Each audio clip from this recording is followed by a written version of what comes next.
পর্বত, অরণ্য ও সমুদ্রপ্রেমী এই তিন শ্রেণীর ভ্রমণ পিপাসুদের জন্য সেরা গন্তব্য হচ্ছে বান্দরবান। বাংলাদেশের দ্বিতীয় সাজেক নামে পরিচিত মিরিঞ্জা পাহাড় ইতোমধ্যেই দেশ জুড়ে পর্যটকদের জন্য যথেষ্ট সাড়া ফেলেছে। বান্দরবানের লামার মিরিঞ্জা পাহাড় থেকে সরাসরি যুক্ত হচ্ছেন আমাদের সহকর্মী আমিনুল খন্দকার। তার কাছ থেকে জানবো আরো বিস্তারিত। আমিনুল, মিরিঞ্জা পাহাড়ের প্রতিদিন কেমন পর্যটকের সমাগম হয় জানাবেন?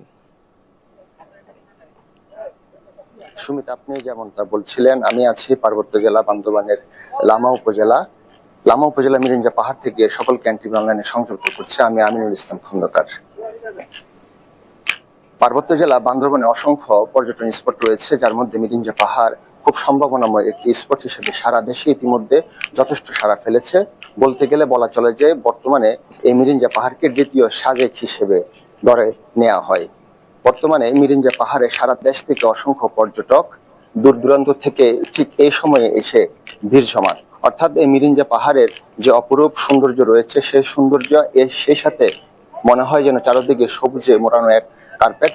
এছাড়াও এখান থেকে দাঁড়িয়ে দূর কক্সবাজারের যে সাগর রয়েছে সেটি দেখা যায়। এছাড়া মাতারবাড়ি যে বিদ্যুৎ কেন্দ্র রয়েছে, সেই বিদ্যুৎ কেন্দ্রের চুল্লিও এই পাহাড় থেকে দেখা যায়। এছাড়া এই পাহাড়ে অসংখ্য যেই রিসোর্ট, হোটেল, মোটেল ও কটেজ রয়েছে, সেই কটেজগুলো পাহাড়ের যে ঐতিহ্য জুমঘর, সেই জুমঘরের আদলে এই কটেজগুলো তৈরি, যার কারণে এই জুমঘরগুলোতে মানুষজন আসতে স্বাচ্ছন্দ্য বোধ করেন এবং সেই সাথে তারা বুকিং দিয়ে এই মিরিঞ্জা পাহাড়কে সবসময় ব্যস্ত রাখেন। যার কারণে মিরিঞ্জা পাহাড়ে প্রায় হোটেল মালিক সমিতির সূত্রে আমরা জানতে পেরেছি প্রায় 60টিরও বেশি রিসোর্ট রয়েছে। এছাড়াও মিরিঞ্জা রেঞ্জের যে পাহাড় রয়েছে, সে পাহাড়ের মধ্যে আরেকটি জায়গা রয়েছে সুখিয়া বেলি। সেই সুখিয়া বেলিতে প্রায় 30 থেকে 35টি। এছাড়া মাতামুহুরী নদীর দুই পাশে অসংখ্য রিসোর্ট এবং কটেজ তৈরি হয়েছে।